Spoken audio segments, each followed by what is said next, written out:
झारखंड में एनआरसी को लेकर के फिर से एक बार सियासत शुरू हो चुकी है। आरोप प्रत्यारोप का दौर जारी है। इस वक्त हमारे साथ मौजूद हैं बीजेपी के प्रवक्ता प्रतुल सहदेव जी। जोहार मदन जी, जोहार।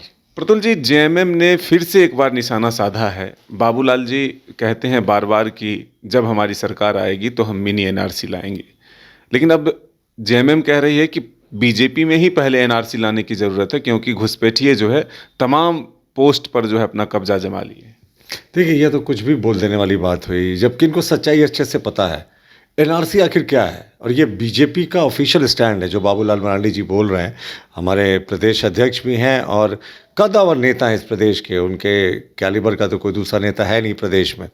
तो बाबूलाल मरांडी जी ने कितनी अच्छी बात कही कि भाई यहाँ के जो स्थानीय मुसलमान हैं उनका हक जो है वो बांग्लादेशी घुसपैठिए मुसलमान और रोहिंग्या मुसलमान मार रहे हैं, और बिल्कुल सही है। देखिए, केंद्र सरकार के जो अल्पसंख्यक कल्याण की योजनाएं चलती हैं और राज्य सरकार के जो अल्पसंख्यक कल्याण की योजनाएं चलती है, उस पर भी जो झारखंड के मुसलमानों का हक होना चाहिए, अल्पसंख्यकों का हक होना चाहिए, उसे ये घुसपैठिए मार ले जाते हैं। और हद तो तब हो जाती है मदन बाबू जब आप पाकुड़, दुमका, साहिबगंज और तमाम ज़िले देखेंगे जो बॉर्डरिंग डिस्ट्रिक्ट है। यहाँ तक कि अब तो ये घुसपैठिए लोहरदगा तक आ गए। स्पेशल ब्रांच का इन्हीं की सरकार का रिपोर्ट था। तो वहाँ पे ये भोली भाली आदिवासी लड़कियों को अपने मोहजाल में फंसाते हैं, शादी करते हैं, और इनको तो कोई कमी ही नहीं ना। ये तो 4 शादी की इजाज़त है।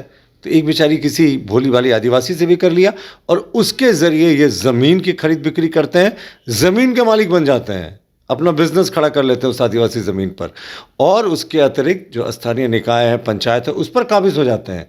तो झारखंड मुक्ति मोर्चा इनके खिलाफ नहीं बोलकर अपना आदिवासी विरोधी चेहरा दिखा रही है। उनको इन आदिवासी बेटियों की सुध नहीं है, पर ये जो फर्जी बांग्लादेशी घुसपैठिए मुसलमान हैं जिनको और तो और, लेकिन जहाँ मुहम्मद चुप है ना, वोट बैंक है। आखिर कुछ ही दलों ने इनको voter I card, ration card सब मुहैया कराया वोट बैंक की राजनीति के लिए, तो वो कैसे मुंह खोलेंगे। लेकिन ये कह रहे हैं कि बीजेपी का जो अपना सिद्धांत था, बीजेपी आरएसएस के जो नेता थे उनको जगह न दे करके जो बाहरी नेता हैं उनको पोस्ट दे दिया जाता है, तो इसलिए सबसे पहले एनआरसी की ज़रूरत बीजेपी में है। देखिए, बाबूलाल मरांडी तो खाटी आरएसएस स्कूल के प्रोडक्ट थे, विश्व हिंदू परिषद के कार्यकर्ता थे, और वो कुछ समय बीजेपी में नहीं रहे, लेकिन वो तो हमेशा कहते थे कि जो उनका सिद्धांत था वो कभी बदला नहीं था। और बाबूलाल मरांडी बहुत बड़े चेहरे हैं, विकास पुरुष के नाम पे जाने जाते हैं, और इनको बाबूलाल मरांडी जी का फोबिया सताता है। और पता है मदन जी क्यों सताता है? क्योंकि बाबूलाल मरांडी जी ने अनेक पब्लिक मीटिंग्स में कहा है कि जिन्होंने भ्रष्टाचार किया है, आप कितने भी ऊपर के नेता क्यों नहीं हो मौजूदा वर्तमान व्यवस्था में, सबको आरोप सिद्ध करके जब हमारी सरकार आएगी 2024 में तो हम जेल भेजेंगे। तो इन नेताओं को डर सता रहा है कि जो लाल कोठी है यहाँ का, जो होटवार जेल है, हमें लगता है सत्ताधारी दल के नेताओं से ही भर जाएगा। अब वहाँ के कैदियों को कहीं और शिफ्ट करना होगा। इनके तो प्रखंड स्तर से लेकर शीर्ष नेतृत्व ने भी डकैती की है एक तरीके से झारखंड में, तो कौन बचेगा। तो क्या ये माना जाए कि बीजेपी अगर सत्ता में आती है तो एनआरसी लागू हो ही जाएगा? बिल्कुल, हमारे बाबूलाल मरांडी जी का ये ऑफिशियल स्टैंड है, बीजेपी का ऑफिशियल स्टैंड है। मिनी एनआरसी लागू करेंगे, संथाल परगना में चिन्हित करेंगे कि कौन घुसपैठिए हैं। साहब, हम यहाँ के मुसलमानों को हक देना चाहते हैं, लेकिन झारखंड मुक्ति मोर्चा बाहरी मुसलमानों की बात कर रही है, उन मुसलमानों की तरफदारी कर रही है जो आदिवासी बेटियों से शादी करते हैं।